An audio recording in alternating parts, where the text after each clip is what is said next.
comments. I do not have anyone who has signed up for public comments.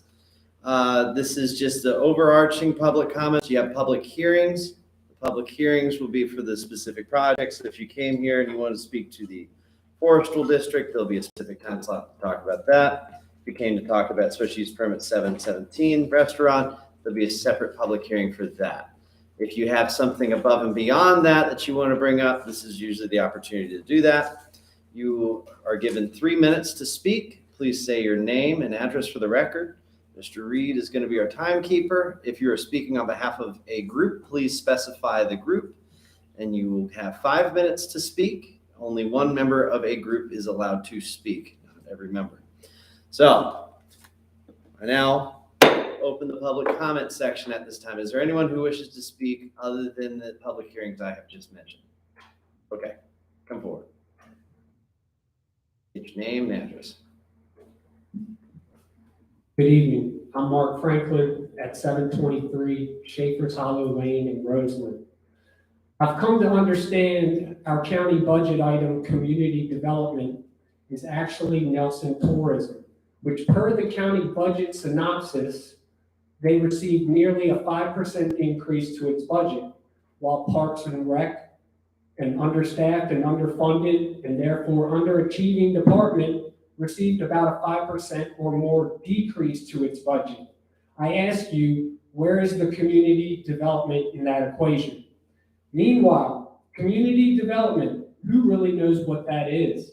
I can tell you what it should be, but you need to start explaining how this department is a good expenditure of almost $400,000 per year. Nelson Tourism seems like no more than a marketing department. Why do our tax dollars have to do marketing for a select few of our county businesses? That is not community development. I will admit the ads are cute, but are we that desperate for tourism that we should spend on sponsored Facebook ads? That shows true desperation and a selling out of this gem we all call home. The county has redundant and outdated web pages. Maybe we should focus and clean up one. It's like the county is trying to do the job of what the Chamber of Commerce should do. What I find the most perplexing is while you are wasting tax dollars to attract tourism, I personally just don't think the marketing is necessary to attract the tourism. Most marketing campaigns can prove the effectiveness of the marketing expenditure. I feel you need to prove that this is a good use of taxpayer money.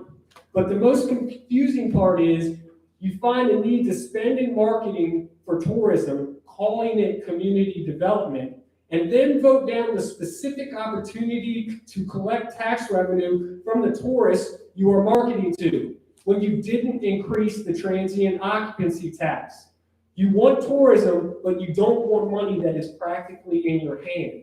The excuse for not putting the occupancy tax where it should be has been because you are already not collecting all the tax that is rightfully due. Again, very confusing. I don't understand what the inadequate collection of tax revenue has to do with further leaving more tax revenue on the table. Again, the business savviness here must be explained to me. Therefore, I ask, what is being done to collect closer to 100% of the transient occupancy tax revenue that should be collected from these tourists you so desperately seek? 30 seconds. Those that want to share our county and those that want to run a business out of it. I'm very curious how much of community development budget could be cut if it wasn't wasted on what I consider a petty and desperate attempt to attract tourism. How much of said wasted and uncollected dollars could be put to use on actual community development? Where is the real and actual community development? Final question of the day or evening. If there was better investment into our community and not tourism, but better activities for the development of our youth, how would that impact the current events we are dealing with in our public schools? Thank you. All right. Any other public comments at this time? Okay. Hearing none. Close the public comment section for this meeting. We are going to make one quick adjustment because this is quick business we can get done, and we're going to swap ordinance O 2022-04 to go before the special use permit 717 restaurant. That should get done quickly. So Dylan, if you could begin real quick, and then we'll go into the public hearing for that. Planning and Zoning Department received an application from Ben Kessler to create a new 364.68 acre agricultural forestal district to be known as the Glass Hollow AFD. Proposed district is located along Glass Hollow Road in the surrounding area. A little bit about this program. It's a voluntary program where farmers, foresters, and landowners form this AFD for the purposes of conserving areas that are rural and agricultural. The property owner continues to hold fee simple title to the land, but the easement restrictions run with the land for a set term of years. The agreements usually include exceptions that permit the landowner to withdraw from the program under certain circumstances. AFDs were established by the state of Virginia as a means for counties to offer incentives to landowners to maintain their property in agricultural and forestry, including eligibility for land use taxation, protection from eminent domain and municipal annexation, and protection from frivolous nuisance complaints. The protections are in effect for the duration of the contract period, and as a result, the county is able to more accurately plan land use since the owner agrees not to convert the property to a more intensive use for the duration. The rural nature of the landscape is maintained, and the tax rates remain low since residential development is slowed and county resources are not overburdened. There's a list of the landowners who have applied to join. In your packet, you'll see the criteria for review. The AFD Advisory Committee met on July 25th, unanimously recommended approval to the Planning Commission. Public hearings were held at Planning Commission on August 24th and October 26th. Additional landowners have joined, and then at their meeting on the 26th, the Planning Commission voted unanimously to recommend approval of the application with conditions. No parcel shall be developed to use more intensive than that existing on the date of creation, other than uses resulting in more intensive agricultural and forestal production. Parcels may only be subdivided by purchase or gift to immediate family members. Subdivided parcels shall remain for at least until the time of the next district renewal. And parcels may be sold in their entirety to a non-family member, but the parcel under new ownership remains in the district at least until the time of the next renewal. All right. Any questions for staff before we go to the public hearing? Okay, thank you, Dylan. I will now open the public hearing for ordinance 02, no, that is an O. O 2022-04. We have three people who have signed up, a few people who've signed up to speak. There'll be more opportunity to speak after that. I first will begin with Ben Kessler. If you could still state your first and last name, or first, last name, address, and you still have 3 minutes to speak. So, Thank you very much. thank you. Hello, my name is Ben Kessler from 1323 Glass Hollow Road in Afton. So I've been Jesse and Ernie, you've heard this many times already now, so I will try to keep it brief. But if you have any questions, I will be happy to answer them. But in general, the neighborhood and hollow that is Glass Hollow is very ecologically rich. It has a deep and enduring agricultural history there. It's a pretty tight and neighborly neighborhood. We all love it as it is, as it's been all these years. And we would like to present this formal designation of our neighborhood as a neighborhood in recognition of its ecological and historical value. The waters, the soils, the trees, the pasturage, all of the ancestors of the Glass family and all the others who lived in this place make it what it is.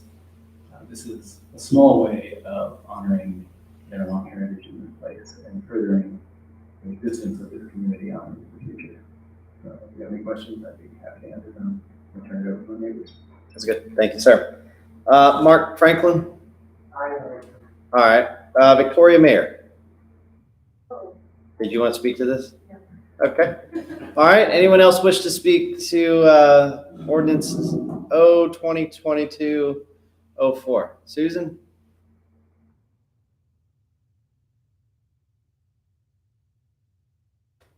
I apologize, I got here a little bit late, so I didn't sign up. My name is Susan McSwain. I live at 3254 Dutch Creek Lane in Shipman, and I love statistics. And I just want to point out that in 2003, the county approved the very first AFD, the Dutch Creek AFD. So next year, the county will have 20 years of experience with AFDs in the county. And so far, nobody's pulled out, so I guess that means people are pretty happy being in an AFD. And right now, there are a total of 4 AFDs with over 8,000 acres, and that's 98 families. That's really important because it talks about community. And the comp plan mentions AFDs as one of 4 methods to promote the wise use of agricultural and forestful land, to protect clean water, clean air, and protect the rural nature of the county. So I am really happy to see an application coming in for an AFD along the 151 corridor, and I hope you are too. Thank you. Thank you. Anyone else wish to speak? Okay. I now close the public hearing for ordinance 2022-04. Board, do you have any questions for the applicant or staff at this time? If not, if we could get a motion to approve as presented, that would be, oh, Kenny does. I'm sorry, Mr. Chairman. I just wanted to note that there were 3 conditions proposed. There are 3 conditions proposed by the Planning Commission, and the current ordinance under consideration does have 5. So there are 2 additional ones that I just wanted to point out before you moved on. Okay. So the 4th one, ownership in this AFD does not preclude building a home on land on which no structure exists or construction of guest house, garage, workshop, barn, or similar auxiliary structure as allowed by county regulations. And the period before first review is 5 years. So those 2 are included in the ordinance. As we got it right here? Okay. All right, board, what are we doing? Ernie? I'd be happy to make a motion. Great. I move that Nelson County Board of Supervisors approve ordinance 2022-4, Nelson County Board of Supervisors Amendment of the Code of Nelson County, Virginia, Chapter 9, Planning and Development, Article 5, Agricultural and Forestal Districts, the creation of the Glass Hollow Agricultural and Forestal District. All right, we have a motion. Do we have support? Second. Second from Mr. Parr. Any discussion? We'll do, no discussion. We'll do roll call vote. Mr. Barton? Yes. Mr. Parr? Yes. Mr. Reed? Yes. Mr. Rutherford? Yes. Thank you, sir.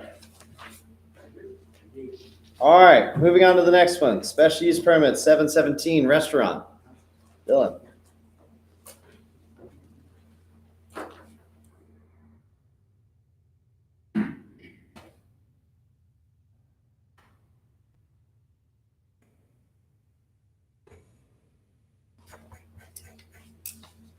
And I will make note, Mr. Harvey regrets not being here today. He had something come up and he was unable to attend. Right, so this is a request for special use permit for restaurant use on property zoned A1 agriculture at 2884 Rockridge Valley Highway. The applicant engineer for the project is Jamie White. The owners are Scott DeFusco and John Washburn. The property currently contains a single-family dwellings proposed to be demolished. The owner is proposing to construct an approximately 3,200 square foot structure to be utilized as a breakfast restaurant with a drive-through service window. There's another structure near the entrance on 8 Hour Road, approximately 1,500 square feet, that's proposed to be driven through for aesthetic purposes. Both structures are proposed to be barn style for a charm of the farm theme, with circulation on site around a fenced area with miniature belties or belted Galloway cattle. They're proposed to serve cafe-style coffees and scratch-made biscuits with hours of operation from 7 a.m. to 2 p.m. There is commercial and residential in nature. Zoning in the vicinity is A1 agriculture, R1 residential, B1 business, and RPC residential planned community, which is wintergreen. The property is located on the corner of Route 151 and 8 Hour Road. Businesses and services in the immediate vicinity include the Valley Green Shopping Center, Stony Creek Family Medicine, Wells Fargo, and Giuseppe's. There are no floodplains on this property. There's an existing shared entrance on 8 Hour Road that is proposed to be upgraded to a commercial entrance to serve the restaurant. Comments from VDOT indicate the entrance will require minor updates that are practical to accomplish. There's sufficient parking as outlined in the zoning ordinance. Jay Divers with Aqua Virginia indicates they will provide sewer service to the property. They would tap the line on the west side of Route 151, and it would be the developer's responsibility to secure a VDOT land use permit and bore under the roadway to connect the service. Applicant also submitted information to the Office of Drinking Water and indicated that a public waterworks well would be required. The property is located in Nelly's Ford, designated neighborhood mixed use on the future land use map in our current comprehensive plan. This development model is a central gathering place able to fulfill the diverse needs and interests of nearby residents and visitors to the county, all within a focused, walkable, and identifiable place. One principle is to direct small-scale commercial and residential development into areas designated as neighborhood mixed use. Additionally, parking lots should be placed behind buildings or in other areas where the impact of the lot on the neighborhood is minimized. Dark sky lighting and unobtrusive signage is appropriate. Appropriate land uses include single-family and multifamily residential, a variety of commercial establishments, professional offices, civic and public uses, and parks and recreation facilities. Other preferred uses include a grocery store, restaurants, cultural and entertainment opportunities, a drugstore, doctor and dentist offices, and churches. At their meeting on October 26th, the Planning Commission voted 3-3 to recommend approval with conditions that hours of operation be limited to 7 a.m. to 2 p.m. daily. Landscape screening of the parking lot area from neighboring properties required to be shown on the final site plan. Lighting shall be directional and glare shielded to prevent light pollution onto adjoining roadways, properties in the dark night sky. And the project shall be served by sewer through Aqua Virginia and shall not be served by private septic. Due to the tie vote of 3-3, the motion failed. Also in your staff report are the criteria for special use permit review. The applicant would still like to request 2 years from the approval to diligently pursue construction of the project. And in your packet, you've also got several public comments we received from neighbors in the vicinity, and another one you just received today from one of the same property owners, new letter that you received.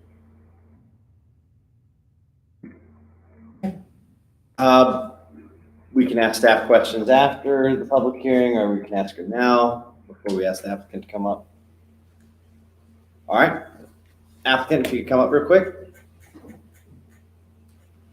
State your name. My name is Jamie White with White Engineering and Design. I am at 105 Mill Drive in Forest, Virginia. One thing I want to hand out to each of you, we got a little last minute change we want to get from the Planning Commission meeting. I'm putting off some half sizes for you, I'd like to hand it out. You can hand it to staff and they'll distribute. And it's pretty much the same thing that is on our original. We did add something with regards to evergreen tree buffer to buffer between us and neighboring residential property. There's a couple things I appreciate that. Very thorough description of what we're trying to accomplish here. There's a few things I want to bring up, and some of that was brought up through our Planning Commission meeting a couple of weeks ago. And it has to do with the criteria of what we're trying to meet here with the special use permit. One of that criteria is that you should not tend to change the character and establish a pattern of development in the community which you propose to locate. And I would like to point out what this area really is. There is a lot in the core of Ellie's Ford. This is where the businesses are. It is a mix of businesses across the street from us, across Adel Road, that's restaurants as well. Even further to the north of us is Dollar General, it's banks, things of that nature. There is obviously residential that surrounds us. This piece of property is, which uncharacteristically is still zoned as 81, I believe. When you look at the other neighborhood, the uses that are around us, which is why we're coming for the special use permit. When we look at what the actual uses are, I think in the neighborhood, I think this property provides a good fit. It matches what's across the street from Adel and across the street from it. So I think if you look at the feel of the neighborhood, I don't think we're looking to do anything that's going to make a major change to the look and feel of how it is. Another criteria was being adequately served by public utilities, roads and things of that nature. And I think that has been talked about with staff already. We are going to do public sewer. Aqua Virginia has confirmed. We met out there with them a couple of months ago. They do have a line on the west side of the road. They are going to tap it for us. It will leave a connection for us to tie into. We're not looking to open cut 151. That would be a boring or directional drill operation from our side of the road. So we're not going to do a lot of damage. And we will have to get a VDOT land use permit to do that. Obviously, the entrance has already been looked at and is actually an upgraded entrance from not too awful long ago. The VDOT engineer did indicate there were a few minor changes that need to be there. That entrance is a commercial entrance already set up due to the properties behind us, and it's already set up for a commercial application. And I think there's a few minor changes that the new VDOT engineer that's representing the area would like to see out there. And I know when we came into another part of our meeting last time, it's a historical significance of the property. And we realize this is an old home. This old home has been vacant for a long time, and in talking with the owners and some other folks in the area, nobody can really recall when the last time that house was actually occupied. And I know that this property was used to some extent to justify a historical designation of the area. However, this house is not serving that purpose. The environmental assessment was initiated on the property a couple of months ago. It is found to contain asbestos throughout, in the joints and things like that, in the walls. And it would cost an extensive amount of money to do upgrades and drainage and any kind of compliance.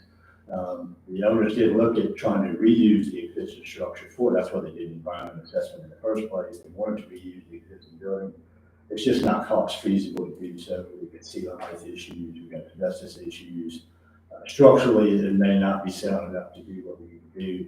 The owner has already scheduled to have the house torn down. It's, in essence, it's a liability that they own the property and potentially someone can come onto the property, get into the property.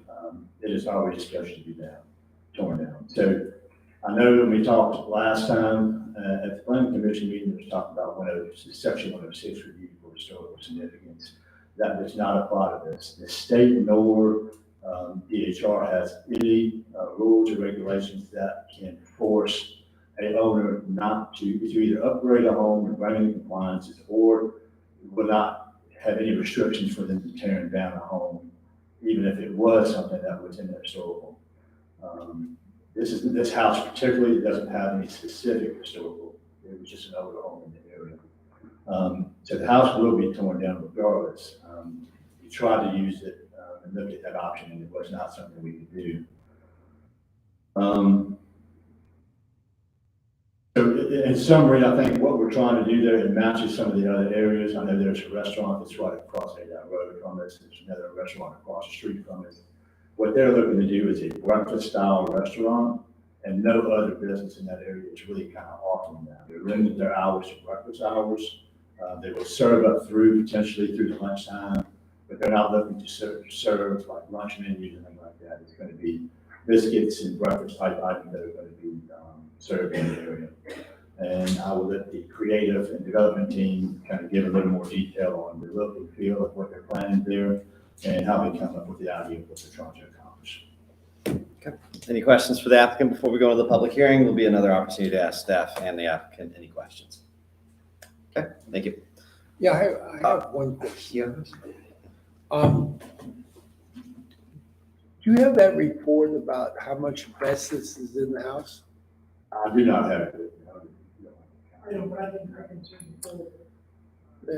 Because the house was built in 1900, wasn't it? 1910. Y'all two could come up real quick to answer, Mr. Washburn and both you guys. Was asbestos used in 1910? I don't know if it was from the original construction or modifications that happened over the years. I know that the assessment did identify asbestos in numerous locations throughout the home. I would like to see that. Okay. All right. Any other questions? Go on to the public hearing. All right. Same rules as before, 3 minutes per individual. State your name and address for the record. Mr. Reed here has a handy dandy little thing that'll give you a 30-second warning, then he'll show you when you need to stop. We'll try to give you a little bit of heads up so you can wrap up your thoughts. Let's go on ahead and begin with, well, first we have to open the public hearing for special use permit 717, Stephen Patrick.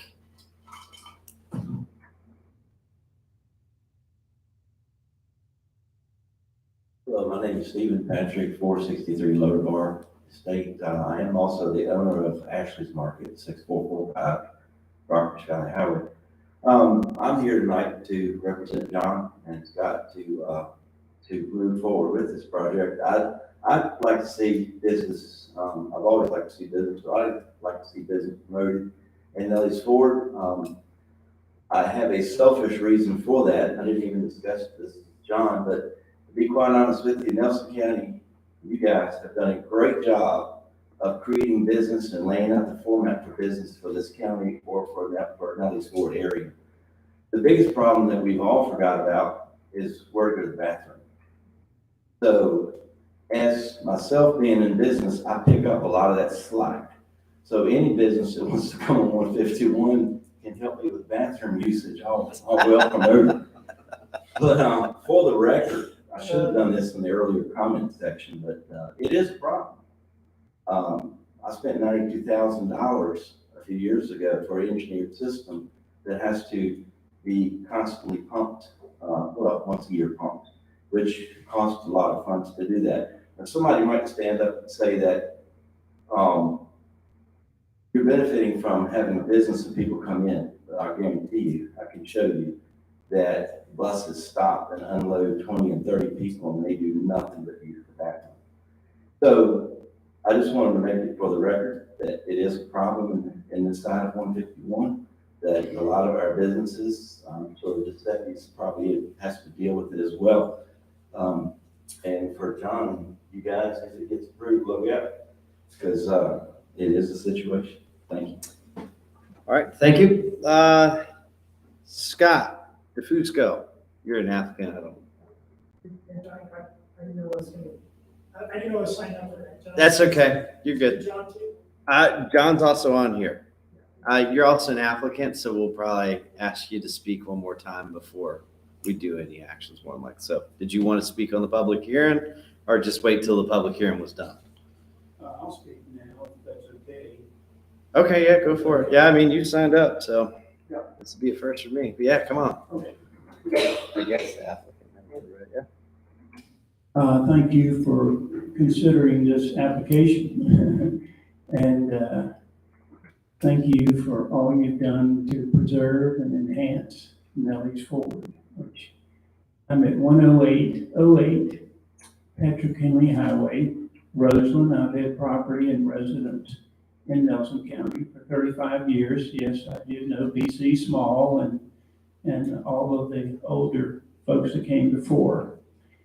When I developed Bold Rock Hard Cider as a mature man, it became apparent to me that there were two crucial elements in entrepreneurial development. They were vision and precision. I realized that for some reason at 62 years old, I had some vision, but I didn't have precision. But I realized that precision can be acquired, but you cannot buy vision. And as I thought about this project, which I've either leased, Scott and I leased and had this property for 2 years, I thought about what is the vision? And there are 4 wants that I think express the vision. One want is what the community and tourists want. I don't think that coffee and biscuits are a trend that will go away soon. Hard cider's not going away. Wine won't go away. I don't think coffee will go away. We don't have a designated place for that. What Nelson wants, I think Nelson wants a development to reflect the rural beauty of Nelson. And I'm rapt about the rural beauty of Nelson, and our track record shows that. What the neighbor wants, well, I've talked to Mrs. Dodd 11 times, including today. She's very happy with the project. She wants one thing, and I have it in writing right here in her words, a green year-round barrier to obscure the parking lot. She does not mind, and neither does her family mind, that the building is removed. She sees no architectural value or historical value. She wants us to do biscuits there like her grandmother did, Mary Dodd. And she brought a picture out to show me of Mary Dodd, 30 seconds. The last thing about the fourth want is what we want. And we want to create something special. Rural, country, rustic, agricultural, and special. And we're willing to put well over $1 million into it, risk that to do it. Thank you very much. Thank you.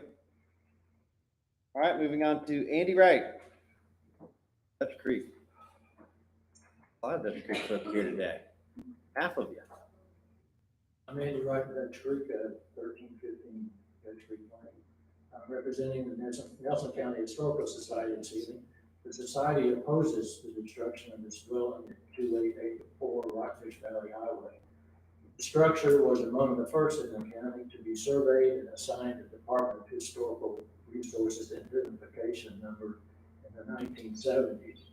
And it is today a contributing resource to the South Rockfish Valley Rural Historic District, whose 2016 listing to the National Register of Historic Places described this structure as a rare example of a large house built in a village context on a smaller lot and setback, but oriented to the main road. Though unoccupied, it is still a highly visible Nellie Ford artifact in its original setting on the main thoroughfare to the historic district as well as the Rockfish Valley itself, and it should remain such. County ordinances require all applications for special use permits to be reviewed, using the criteria that includes that the proposed use shall not result in the destruction, loss, or damage of any feature determined to be of significant historic importance, which is exactly what the applicant is attempting to do. Moreover, there's the current comprehensive plan has as a goal preserve and protect the historic features of Nelson County, noting that attributes such as historic properties and sites, barns, outbuildings, and farmhouses are key to maintain the rural character so many of our citizens cherish. It's also worth noting that the now abandoned Atlantic Coast Pipeline had been required by the federal government to provide mitigation for the adverse effects created by the pipeline to only 2 sites in the entire 300-mile length of its route through Virginia: Nelson County's Warminster Rural Historic District near Regina and the South Rockfish Valley Rural Historic District. We should be doing as much as we can to protect and preserve these historic resources and others throughout the county. They are not only part of our heritage, but they lend a sense of place that is attractive to visitors. If the current or another owner would decide to preserve this house, its designation as a contributing resource to the National Register of Historic Places makes it eligible for state and federal tax credits. And we would be happy to assist in applying that process. But at present, we must ask that you deny this application. Okay. Thank you. Paul Davis.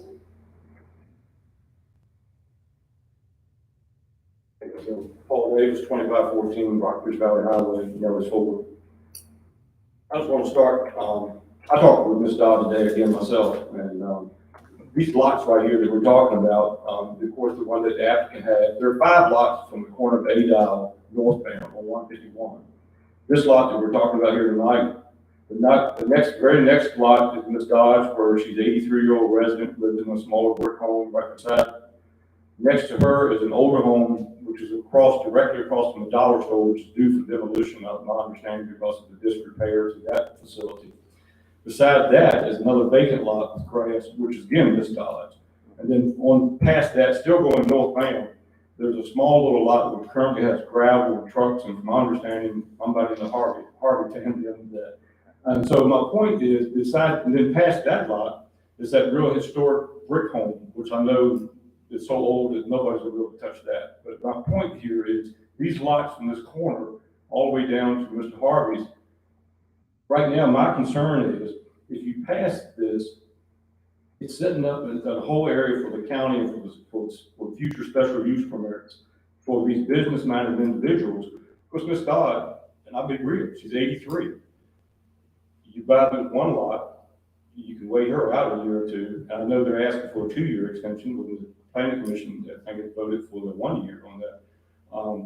You could wait her out. There's 2 available lots there. The other individual that owns that one in the corner, you guys could actually be hearing these things come up from each lot as they go down that north side on that road there. It's just something to think about. And I know even Wildwood, right across the road from me, the new owners, you have upcoming meetings because they're applying for another special use permit about that location. And even at the recent planning commission, there was a lady here on your own board, and she said that she's kind of got concerns on how you guys, are approving these special use permits. And I think you was in attendance with that. I was there. You were there. And so, in saying that, I know the applicant has met with Ms. Dodd since the planning commission meeting, and since then, I know he met with her today. And he is right. She does want those bushes if this is approved. But what he's failing to mention, and she was straight with me today, if she had her way, she preferred nothing to be put there. She's living on land as 83-year-old, her husband's family land, she's lived there over 40 years. But if it has to go, that's one thing that she wants. She wants this parking lot to be covered and shaded from her home. And she's worried about the value of her real estate. And nobody can give her that answer, and I'm sure the applicant doesn't know the answer to that either. And so I guess Ms. Dodd's a resident living on her husband's family, like I said, the family land. She hates conflict. She's got numerous health issues. And this is why she wrote a letter again today. She's written a letter before. I tried to get her to come, and health-wise, she can't do it.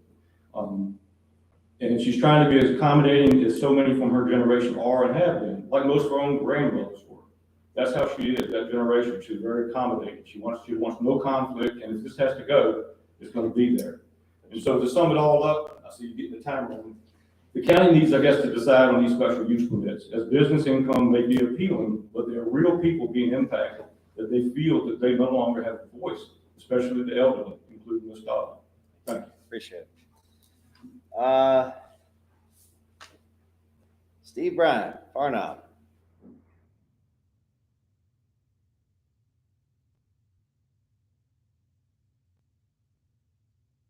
Did I say it wrong? It's Bain, Steve Bain, Okay. 624 now. As soon as I said that.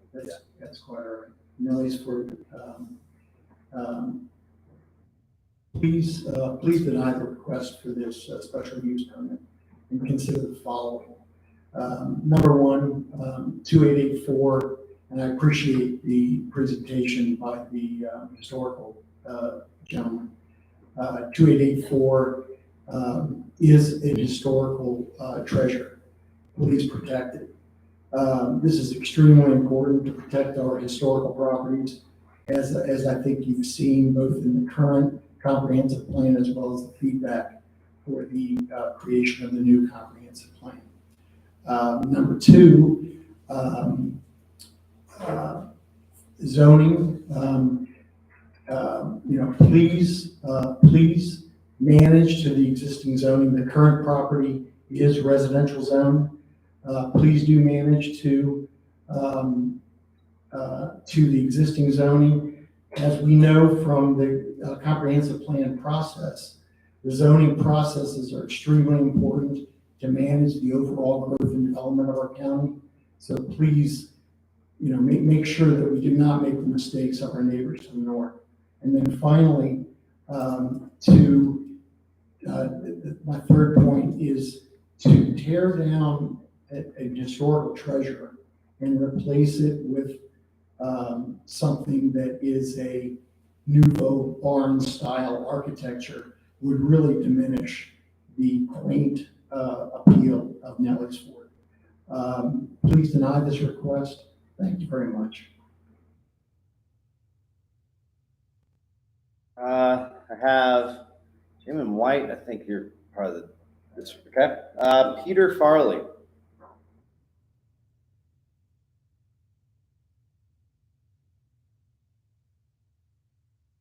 Thanks for giving me the opportunity to endorse this project. I'm a partner in a project, many projects in the area, but we own the office building that's kind of catty corner to this property. It's 100 yards away. And like John, in the design phase, this building is 40 years old now, but we tried to adhere to the spirit of Nelson County, which is rural agricultural. And so our office building looks like a big old farmhouse, but it's 10,000 square feet. It's got 20 some offices in it. One of the offices is one of the suite of offices is occupied by one of the Supreme Court justices of the state of Virginia. So it's a nice property. And we like the open feel of it. We like the agricultural concept of the area.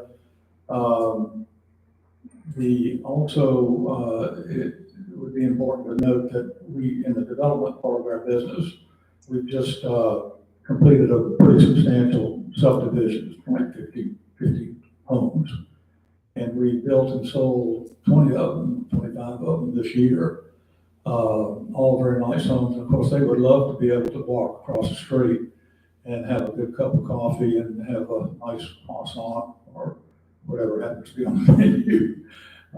So I think John's trying to elevate, keep it in keeping with the rural attitude of the county that we all love. That's what brought us all here. But also to make it a business that really doesn't compete directly with any other business because of what he's doing. It's new, it's different, it's a complement. And, like the old philosophers say, the incoming tide lifts all boats. So it would be a nice attribute to the community. Thank you. Okay. I have no one else who's signed up. Is there anyone else who wishes to speak for the public hearing, special use permit 717 restaurant? Can I say something else? No. Nope. Anybody else? Thank you. We will now close the public comment section for special use permit 717 restaurant. Moving on to questions from staff and applicant. Anybody have any questions? Ask of Dylan. I have a question for Bill. All right. I probably should have asked this earlier, but it never occurred to me. In the memo from you about this, it doesn't mention the South Rockfish Historical District. I don't believe. Is that information normally you would provide planning commission and the board of supervisors when we're thinking of these things? It is not something I've encountered before in a special use permit or rezoning application. It's not something that the county regulates either. So no, we are getting the layer from Virginia Cultural Resource Information System, which shows all the historic properties in the districts. We're getting that as the layer on our GIS so that we can better guide people and give them options, but it's not something that we regulate. I don't know if you or Candy, do you remember the creation of that historic district preceded me? I think Tommy would be the only person here that would remember. Do you remember when that was done? I have the application. I know Ms. Brennan was part of it. 2016. 2016. That's right, 2016. That was during the pipeline Okay. era. That was not the question. All right, any other questions for?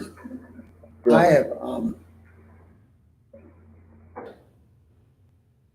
when was this application made? This application? Yeah. It would have been submitted at the end of September. Went to planning commission October 26th, a couple weeks ago. And the planning commission, if I understand, their objections Well, were, what, you were there.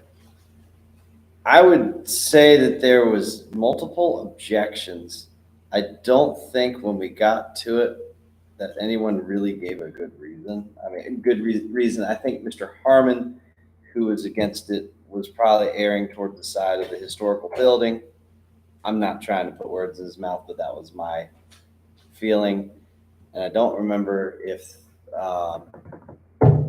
Mr. Hauschner, I think it was Mr. housing Hauschner inventory. indicated he thought that it did not meet 3 of the 4 criteria, And- especially. Right, specifically.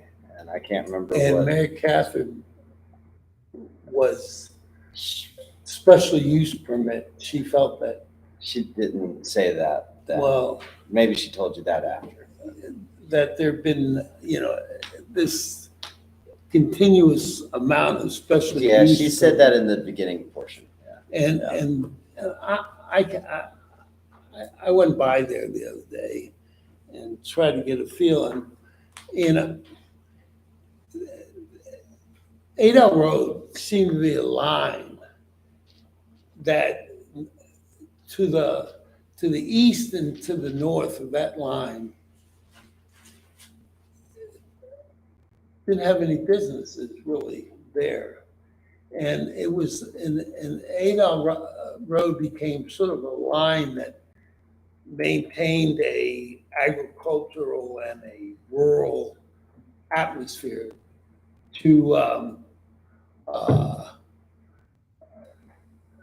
Nellie's Ford. Nellie's Ford is, constantly in danger of expanding and upsetting what many of the entrepreneurs have done in this county by using the rural nature and the beauty of the place to establish a business, which you did, and it's successful. I'm interested, who do you sell Bold Rock to? Do you mind telling me? If you could come up, if you're gonna, I I'd be mean, glad to speak to that, anything about Bold Rock. What was your question? Who brought Bold Rock? Who owns it? Well, I bought the land 35 years ago, and then I founded the company, chairman and all that. 3 years ago, a company with 3 beer companies bought Bold Rock and made me a partner of that company. I'm now an ambassador for Bold Rock and a partner of the new company. It's called Artisanal Beverage Ventures. It owns Victor Beer, 6 Point Beer, Southern Tier Beer, and Bold Rock Hard Cider. Bold Rock is outpacing the rest of them. This year we'll sell 3 million cases of Bold Rock. It's the biggest hard cider company, second biggest in the United States, as you know. So your motives with this restaurant, aren't profit-driven motives. No, it's about a mission, not about money. You talked about a mission, and I think we all have sort of missions of what we do. And one of my missions is to maintain the rural character of this place, and I'm the South District representative, but I feel that I have a responsibility to the entire county. And I see Adel Road as sort of a line to say, this is, it struck me what this person back here talked about. It could become one after another, because there will be that businesses. And the only thing really prevents that is probably the zoning that exists. Well, the only reason that I went forward and bought this property with Scott after leasing it for a year is that VDOT told me we would be the only ones eligible for a commercial entrance. And the reason for that was we're on 151, but we have enough road frontage over 300 feet on the 8-aisle road. He said this would be the only access point for a commercial entrance. So that's when I went on and bought, Scott and I bought the property, because that's the only corner. And because it's on that corner, a 25-mile-an-hour speed limit and tremendously good sight distance. If you stand out there, you can see half a mile each way. And that's what VDOT told me, this would be the only. So I don't think you're gonna be besieged. You're being very honest. I've been around a lot of people, but I understand your feelings, but I don't think you will be beset with this, because they will not have access. They won't have they're not going to allow any more commercial access along there. You just can't do it.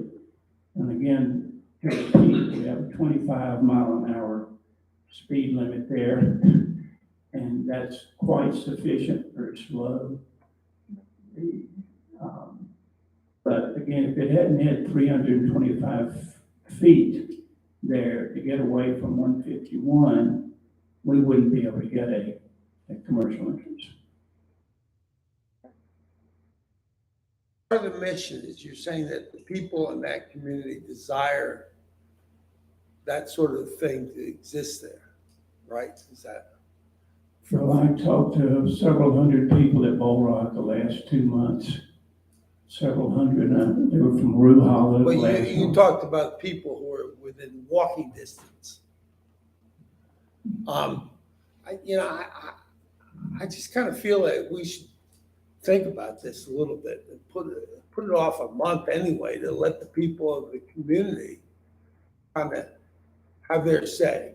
Because like me, I don't think most people were aware that this was happening. And another thing is, I see alternative use for this house. That's why I asked about the asbestos, because there's a huge shortage of housing, rental housing in this county, and that building, has potential in my mind to house people. We can't get people to even go in the building. I'm serious. It shifted on its foundation. It's got a problem, tremendous problems, and I called and tried to get each one of you out there. I did get out there. Yeah, to go in that house. And as far as you asked earlier, earnestly, about the asbestos, the abatements of the asbestos is going to cost around $20,000 just to abate the entire roof is impregnated with asbestos, and the shed and the tiling throughout the house. And this was the last kicker, the compound that binds the drywall everywhere. That's got asbestos, so that's another $7,000. But I would ask you in all earnestness, what do you think will happen there if we just let this go? If I'm going to answer your question, I would want time to think about it.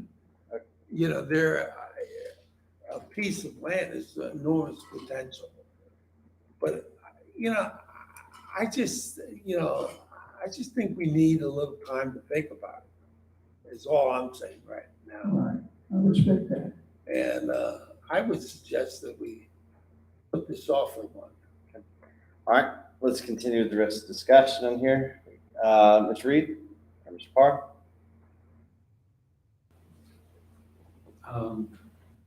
There are other things I'd like to talk about, but in the absence of Mr. Harvey, whose long history here is really vital, I think his input would be really important. It would be good for him to hear the discussion that we're having and that we might have on this. It would be fair to you, away from Mr. Harvey.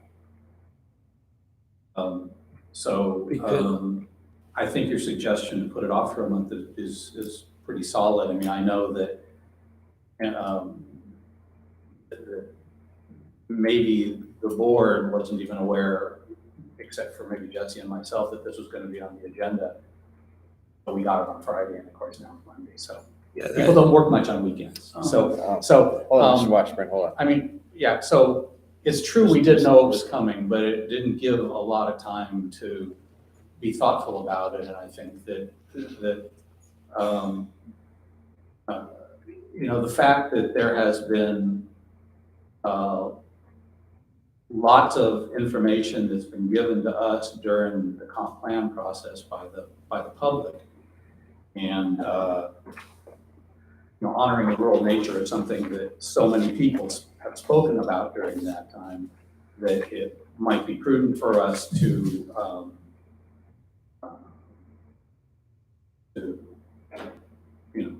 reserve a lot of our discussion on this until Mr. Harvey's here, and then give him an opportunity to weigh in. Well, I just say I've got to be away from December 20th to March 15th. If we were to delay this a full month, that would put it in December the 13th. Okay, sounds good. It's 2-2, so whenever two members in a split board say something like that, it's usually. Mr. Parr, do you have any last thoughts? 3-1. It could be 3-1. It could be 4-4. I don't have a problem delaying this, given Mr. Harvey's connection to that community, and I think it would be prudent to have his insight. Personally, I'm prepared to move forward. I do understand the concerns with the adjoining property owners and how the special use permit concern going down the line, but I'm familiar with this location. I lived in Nelly's Ford for a while. I have my mother-in-law lives there now, and so I'm very familiar with this intersection. It's a corner spot. I think it makes sense, especially given our plans and comprehensive plan and our goals for that community. This is a good spot, given the surrounding businesses. Like a good plan to me. If we were to vote tonight, I'd be prepared to move forward with a vote, but I do respect the way and have Mr. Harvey got some input. Absolutely.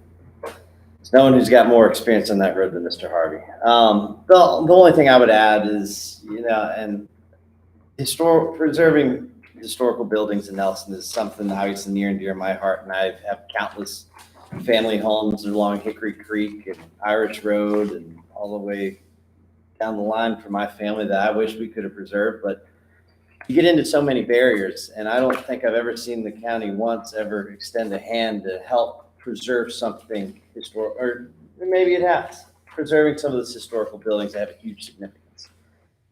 Asbestos is a serious thing to mitigate. I will admit. Would like to see that is a feat that is not simple, just like lead paint is not a simple feat to overcome.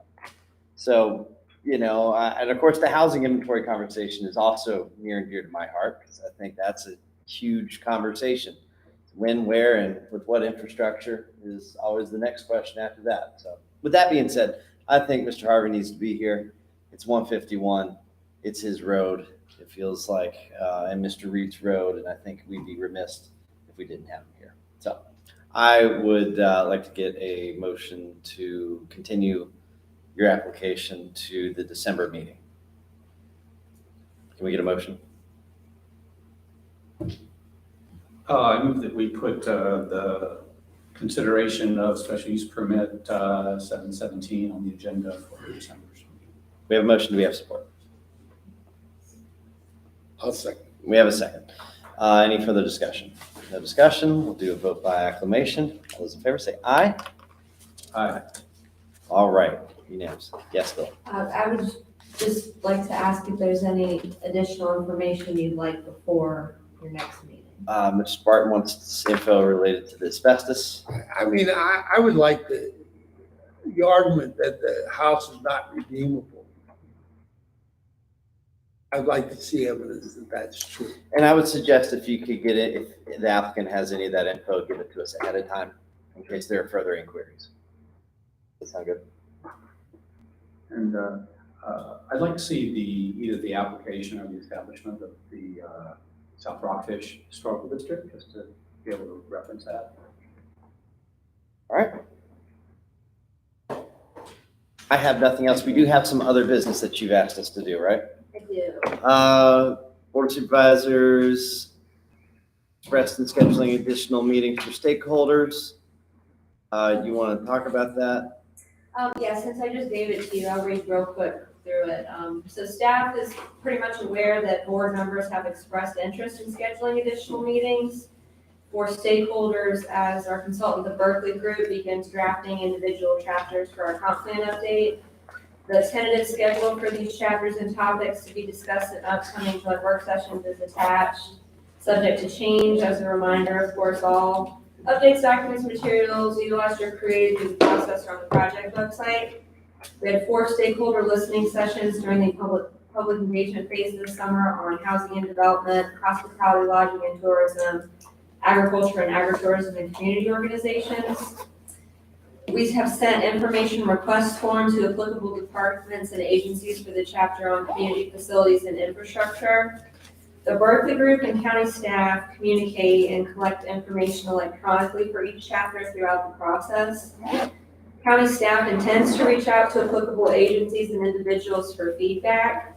County staff could also potentially facilitate meetings with stakeholders internally for additional input. However, if the board desires a higher level of engagement with area organizations and service providers that's led by the consultants, we would need a scope amendment. Meetings on topics such as transportation, schools, utilities, and housings have been discussed. And the cost incurred for 4 additional meetings totals $3,600. So I'm essentially looking for your feedback on whether you want staff to proceed with getting feedback internally, or if it's something you want a little more engaged with the consultant and have additional sessions.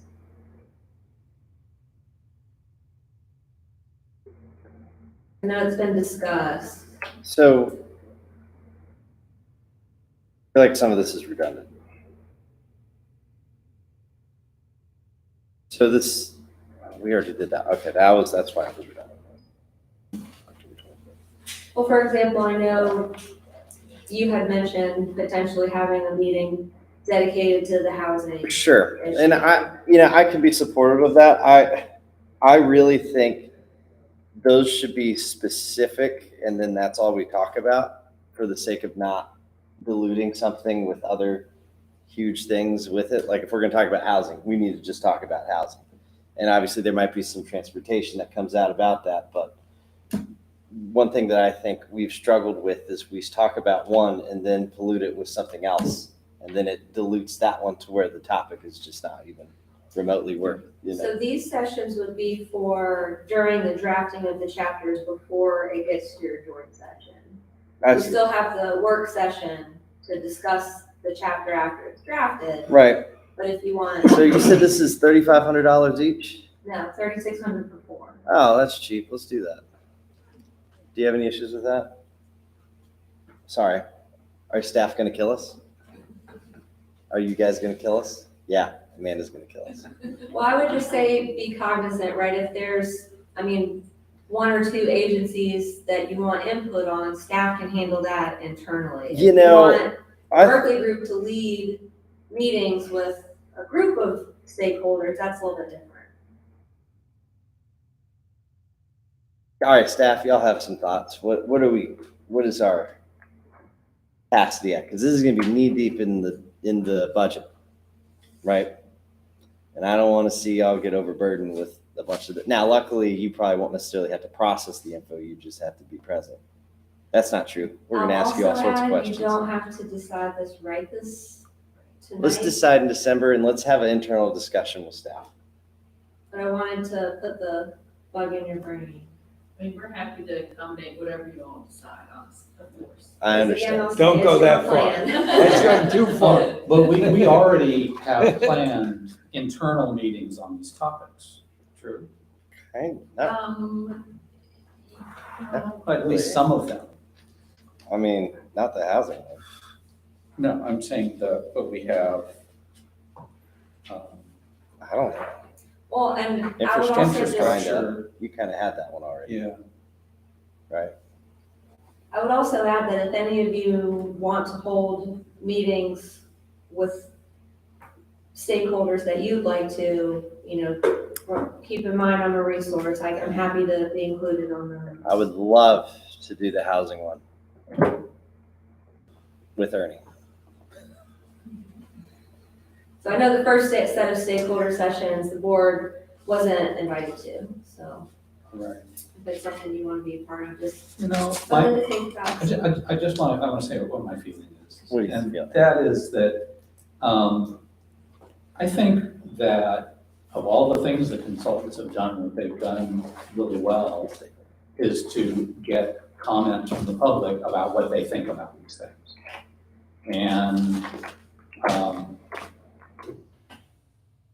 And I would think that it certainly makes more sense to me to have focused internal discussions about these things Right. than it does to have another public forum and then have to come back again and then have internal discussions about it. It seems like it's, it seems like it's, Never ending. yeah, and I don't feel, other people may disagree with me, I don't feel like we would have any real additional information from these that we may not have already, especially if you look at all the data. I mean, if you have, Sure. there may be some comments that are only made once or twice and some that were made 50 or 100 times. But still, we've got all that in front of us. And, we do have to start looking at, putting words on a piece of paper and, and to start really crafting things. And those would be really important, I think. And as important as housing is, Yeah. there's no shortage of opportunities for people to speak out on the need for housing and different ways that it could be done. Yeah, and I think Really. the only where my brain went was just ink to paper when we just sit here and we start saying it, right? Like, I don't really have to philosophize it too much. I think we just need to start putting that on. Where's it going? What's it look like? How does it happen? Yeah. And I think that that needs to be done We can internally. do that. That's We don't need extra that's people why to we do get that. paid now. the big bucks. is Yeah. to do that kind of stuff.